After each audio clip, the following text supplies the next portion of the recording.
Du bist Expertin, Unternehmer oder Pressesprecherin und hast eine Presseanfrage bekommen. Was du wissen musst, bevor du mit Journalisten sprichst, das erfährst du im Video. Hallo und herzlich willkommen in meinem Kanal. Ich bin Nicole Krieger. Ich bin Moderatorin, Auftrittsexpertin und Trainerin. Und ich bin von Haus aus gelernte Fernsehjournalistin. Ich habe in meiner Karriere mehrere hundert Interviews geführt fürs Fernsehen und später dann auf der Bühne. Und ich möchte dir hier ein paar Insights geben, worauf du achten kannst, damit du dich und dein Unternehmen oder deine Organisation perfekt in den Medien präsentieren kannst, sodass am Ende das gedruckt oder gesendet wird, was du gerne möchtest, sodass du die Kontrolle über das Interview hast, das du geben möchtest.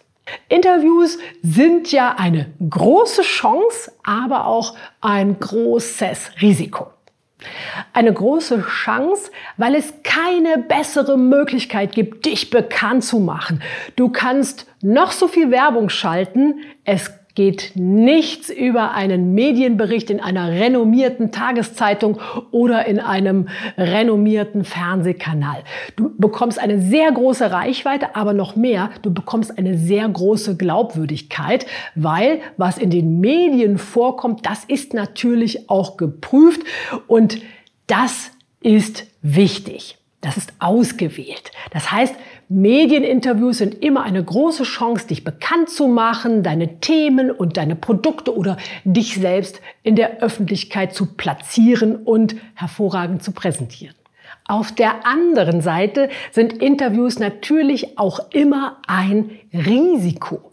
Wenn nämlich der Journalist, die Journalistin etwas druckt oder sendet, was du gar nicht so haben willst, was du eigentlich gar nicht sagen wolltest, womit du gar nicht in der Öffentlichkeit erscheinen wolltest, dann kann es sein, dass du dich missverstanden fühlst und dass du diese Chance eben nicht nutzt und dass eben das Risiko besteht, dass du nicht positiv dargestellt wirst.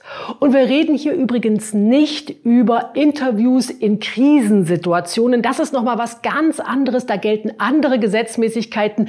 Da werde ich später nochmal ein Video dazu machen. Hier in diesem Film geht es jetzt ausschließlich darum, wie gehe ich damit um, wenn ich in normalen Situationen eine Presseanfrage kriege. Also, wie verwandelst du die Chance? Darum geht es in diesem Video.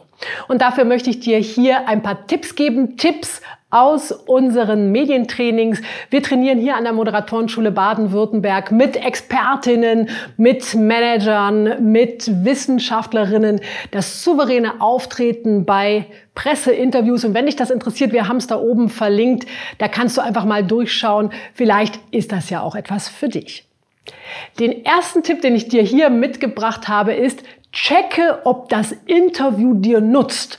Ja, es gibt ja viele Presseanfragen, die für dich vielleicht gar nicht so relevant sind. Also wenn du in einer großen Stadt wie Frankfurt bist und da gibt es eine Presseanfrage vom Bärstädter Tagblatt, eigentlich so ein Anzeigenblättchen und die wollen einen Bericht über dich und dein Unternehmen machen, dann kannst du dir überlegen, nutzt mir das überhaupt? Liest das meine Zielgruppe überhaupt? Hat dieses Anzeigenblatt oder hat diese Zeitung so viel Renommee, dass es auch für mich positiv ist? Nimm nur Presseanfragen an, wo du die Frage mit Ja beantwortest. Ja, dieses Interview nutzt mir. Alles andere solltest du aus meiner Sicht nicht machen. Im nächsten Schritt solltest du dann das Medium und die Zielgruppe kennenlernen. Das ist unglaublich wichtig, um überzeugende Interviews geben zu können und dich und dein Thema und dein Unternehmen positiv in der Öffentlichkeit darstellen zu können. Du musst ja wissen, mit wem, für wen spreche ich da? Weil du sprichst zwar zunächst erstmal mit der Journalistin oder dem Journalisten, aber diese Person führt das Interview ja für ihre Leserschaft oder für ihre Zuschauenden. Und deswegen ist es total wichtig, dass du eben die kennst. Dass du nicht den Journalisten ausschließlich kennst, ist auch wichtig, aber vor allem musst du wissen, für wen spreche ich hier. Das heißt, optimalerweise besorgst du dir das Medium. Und das ist ja heute im Zeitalter der Digitalisierung nicht so schwierig. ein E-Paper zu finden oder in einer Mediathek eine Sendung zu streamen. Also schau dir unbedingt an, wo das Interview dann auftauchen soll und in welcher Form es da auftauchen soll. Wenn wir hier in unseren Medientrainings arbeiten, dann gucken wir uns das sehr genau an, wie wird ein Interview verwendet und wie muss man dann eben entsprechend antworten, damit du dich optimal in den Medien präsentierst. Wenn du das hast, also Medium und Nutzer kennst, dann kannst du an deinen Botschaften arbeiten. Dann solltest du dich vorbereiten, wie will ich mich in den Medien präsentieren und womit. Du solltest also unbedingt die Kernbotschaften deines Unternehmens oder deiner Organisation oder deines Themas parat haben. Und ich mache das persönlich, wenn ich Interviews gebe, sehr, sehr gründlich. Ich schreibe mir das auf, was ist meine Kernbotschaft, was ist meine Story dazu, mit welchen Fakten kann ich das Ganze belegen. Das solltest du auf jeden Fall vorbereitet haben.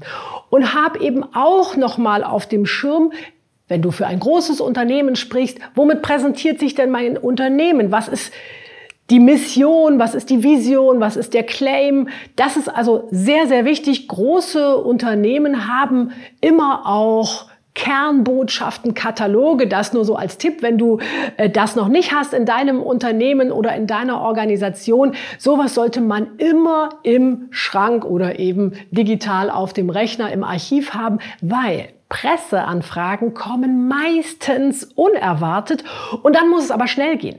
Das liegt nicht daran, dass Journalisten und Journalistinnen immer so gestresst sind, ja, und immer alles ganz schnell haben wollen. Das liegt einfach daran, dass sich die Nachrichtenlage oft sehr, sehr schnell ändert und dann muss sehr schnell reagiert werden, ein Beitrag gemacht werden und dann braucht man einen Experten oder eine Expertin und deswegen kommen diese Anfragen so schnell und so unerwartet.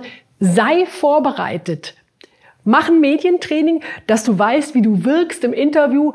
Halte deine Kernbotschaften, Kataloge aktiv und halte gute Beziehungen zu der Presse. Dann weißt du auch, was Journalistinnen und Journalisten von dir wollen. Ich wünsche dir viel Erfolg für dich und dein Unternehmen.